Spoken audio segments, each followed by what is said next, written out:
Assalamualaikum warahmatullahi ta'ala wabarakatuh.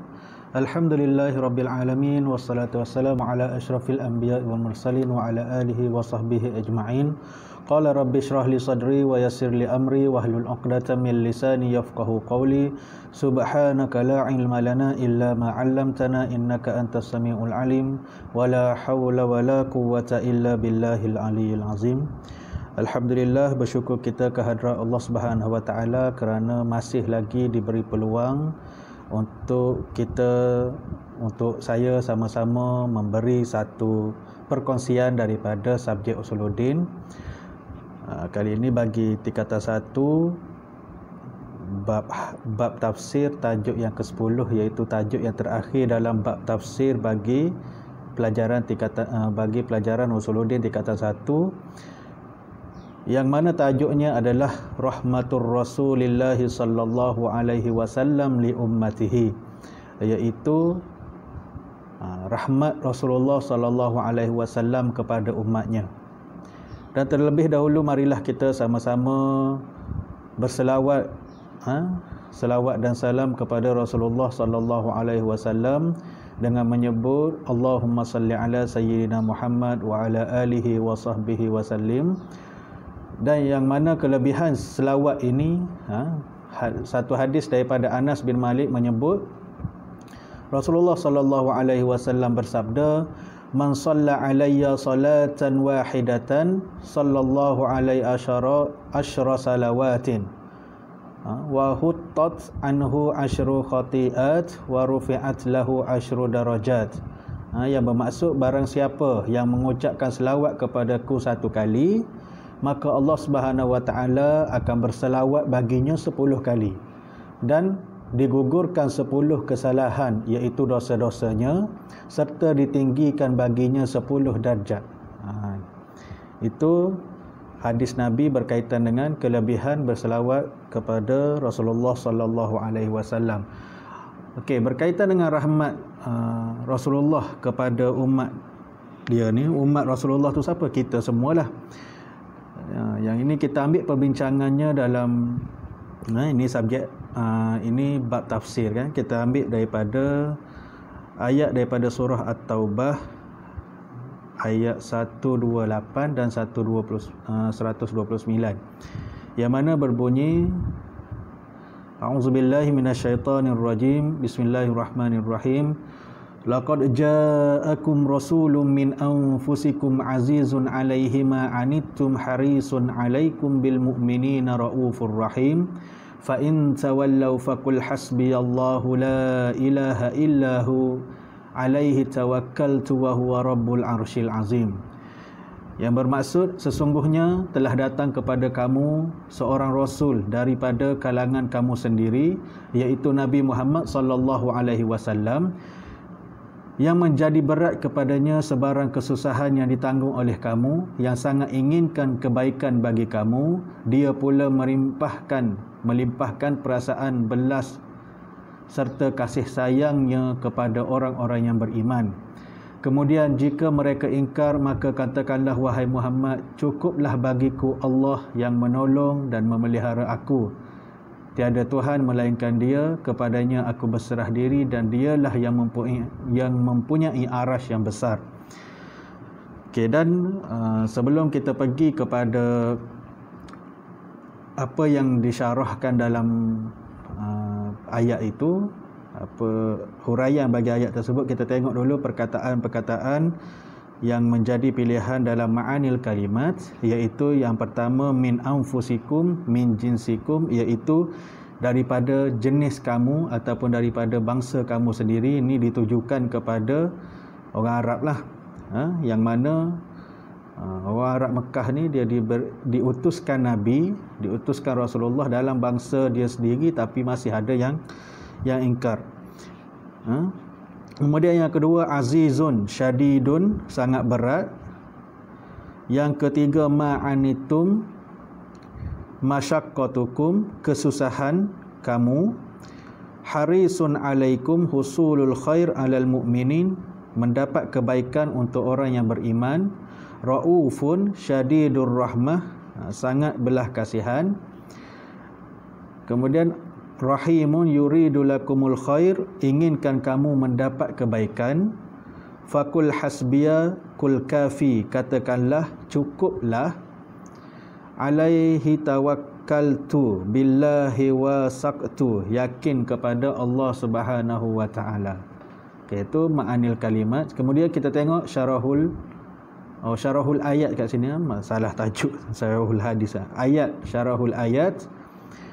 Yang pertama, yazkurullah subhanahu wa ta'ala bi ni'matihil kubra wa hiya bi'satin nabiy sallallahu alaihi wasallam. Allah Subhanahu wa ta'ala menyatakan tentang nikmat yang paling besar bagi kita adalah diutuskan Nabi Muhammad sallallahu alaihi wasallam. Okey, itu nikmat yang terbesar. Kalau tak ada nikmat tu, tak tahulah kita sekarang dalam kalangan apa. Adakah orang yang mentaati Allah ataupun orang yang tidak mentaati Allah Subhanahu wa taala. Dan diutuskan Nabi itu adalah nikmat yang terbesar bagi kita. Okay, yang kedua, inna Nabi sallallahu alaihi wasallam min ashrafa wa afdalan nasabi. Dalam ayat ini dijelaskan bahawa Nabi Muhammad, Nabi datang daripada nasab keturunan yang baik-baik. Okey. Yang ketiga, inna Nabi sallallahu alaihi wasallam sifatuhu syadidul hirsi ala ummatihi. Sifat Nabi adalah sangat mengambil berat tentang umat dia. Itu sifat Rasulullah sallallahu alaihi wasallam. Dia sangat peka, dia sangat cakna, dia sangat mengambil berat tentang umat-umat dia. Okey, kemudian kita tengok adillatan tadullu ala al-hirsir rasul sallallahu alaihi wasallam li ummatihi. Apakah dalil yang menunjukkan bahawasanya Rasulullah ni sangat mengambil berat tentang umat dia. Okey, kita tengok yang pertama, anna Rasulullah sallallahu alaihi wasallam yu'ridu 'alal a'mali mutaqarraban muhabbiban fi nafsihi wa la yufradu 'ala ummatihi. Yang mana baginda menolak sesuatu amalan yang disukainya kerana bimbang akan menjadi kepayahan kepada umatnya. Maksud menolak kat sini bukan yang Nabi buat tu Nabi tinggalkan terus, bukan. Dia maksudnya dia macam tidak selalu buat benda tu, ataupun dia selalu buat tapi dia tak tunjuk kepada sahabat-sahabat. Kalau kita boleh bagi contoh seperti bersiwak ataupun gosok gigi, kan? Nabi dia tak buat benda tu selalu di depan para sahabat kerana takut benda tu jadi, bersiwak itu menjadi wajib. Dan ada hadis daripada Abu Hurairah radhiyallahu anhu, Rasulullah bersabda, laula an asyqa ala ummati la amartuhum bisiwak ma'a kulli wudu. Kalaulah tidak kerana aku takut menyusahkan umat aku, Nabi kata, la amartuhum, aku akan suruh bisiwak, mereka itu gosok gigi setiap kali mereka nak ambil wudu. Kalaulah Nabi selalu buat benda tu, ditakuti akan jadi suruhan yang wajib. So Rasulullah ni dia tak publishkan sangat apa yang dia buat tu kepada para sahabat pada masa tu. Okey, yang kedua, awwalu da'wati bil hijrah kana an-nabiy sallallahu alaihi wasallam yu'ridul mustad'afina fi Makkah. Okey, pada awal dakwah Nabi Muhammad sallallahu alaihi wasallam, baginda menyuruh orang-orang yang lemah untuk keluar terlebih dahulu daripada kota Mekah untuk berhijrah. Kerana takut orang-orang yang lemah, yang tak ada kuasa nak melawan ni, diorang akan terus ditindas sekiranya mereka still lagi berada dekat kota Mekah pada masa tu, dan Nabi sarankan untuk mereka keluar berhijrah dulu sebelum Nabi keluar. Itu cintanya Nabi kepada umat dia. Dia takut umat dia ni ditimpa kesusahan, dia suruh keluar dulu, pergi berhijrah ke tempat yang lebih selamat. Okey, yang seterusnya, baka'uhu ala ummatihi, baginda menangis mengenangkan umat dia. Rasulullah ni dia rasul yang sangat memikirkan tentang umat dia. Kadang-kadang bimbang akan kelalaian dan kealpaan umat dia. Dia takut kita ni dia bimbang akan kelekaan kita dan kealpaan kita, dan Rasulullah menangis. Seperti contoh, pernah satu ketika berlaku gerhana matahari pada zaman Rasulullah sallallahu alaihi wasallam. Keadaan mendung dan kelam ini mengingatkan Rasulullah tentang azab yang menimpa umat terdahulu di mana bumi menjadi gelap. Rasulullah sallallahu alaihi wasallam masa tu, lepas tu bila jadi keadaan macam tu, Rasulullah pun ajak para sahabat menunaikan solat gerhana. Dalam sujud yang panjang, Rasulullah menangis dan merintih. Dia kata, alam ta'zani alla tu'azzibahum wa ana fihim, rabbi alam ta'izni alla tu'azzibahum wa hum yastaghfirun. Rasulullah dia berdoa, wahai Tuhanku, bukankah kau berjanji tidak akan memberikan azab kepada umatku sedang semasa aku berada di sisi mereka? Wahai Tuhanku, bukankah kau telah berjanji tidak akan mengazabkan mereka sedangkan mereka masih beristighfar? Tu Nabi dia menangis, menyebutkan, mengulang-ulang doa tu. Okey. Dan kemudian syafa'atul uzma yaumal qiyamah. Okay. Nabi ni adalah Nabi Muhammad ni adalah seorang Nabi yang paling layak untuk memberi syafaat kepada kita semua pada hari kiamat nanti. Sedangkan pada masa kita tahu satu kisah yang masyhur di mana di akhirat kelak semua umat Nabi Adam pergi jumpa dengan Nabi Adam minta tolong Allah percepatkan urusan timbangan pada hari kiamat. Nabi Adam kata, aku tak layak. Cuba pergi kepada nabi-nabi yang seterusnya. Turun sampailah kepada Nabi Muhammad dan Nabi kita Muhammad sallallahu alaihi wasallam. Barulah Rasulullah mendoakan, kemudian Allah perkenankan doa Nabi, lalu dimulakan amal timbangan. Okey, dan syafaat daripada sudut bahasanya adalah perkataan yang berasal daripada perkataan syafa'ah yang bermaksud genap ataupun ganda.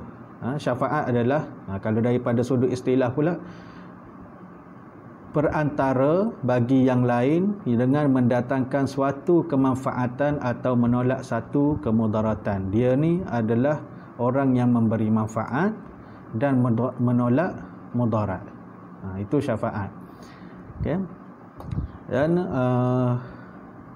Abu Hurairah berkata, ni dalam hadis Rasulullah sallallahu alaihi wasallam bersabda, setiap nabi mempunyai doa yang telah dikabulkan, sedangkan aku insya-Allah terus akan menyimpan doaku sebagai syafaat untuk umatku pada hari kiamat nanti. Itu nabi janjilah. Okey. Dan kita tengok ma yu'khazu minal ayat. Okey, pengajaran daripada ayat ni adalah yang pertama, bayanu kamalu akhlaquhu sallallahu alaihi wasallam, iaitu ayat ni dia menjelaskan kesempurnaan akhlak Rasulullah sallallahu alaihi wasallam yang patut kita sebagai umatnya teladani. Izmatul arsyir rahman, besarnya arasy Allah Subhanahu wa taala. Dan yang terakhir, wujubut tawakkalu 'ala Allah fi kulli syai', iaitu wajib kita berserah kepada Allah Subhanahu wa taala dalam apa jua keadaan. Okey. Dan untuk yang terakhirnya, sekali lagi saya berpesan, marilah kita sama-sama perbanyakkan selawat dan salam kita kepada Rasulullah sallallahu alaihi wasallam. Allahumma salli ala sayyidina Muhammad wa ala alihi wa sahbihi wasallam.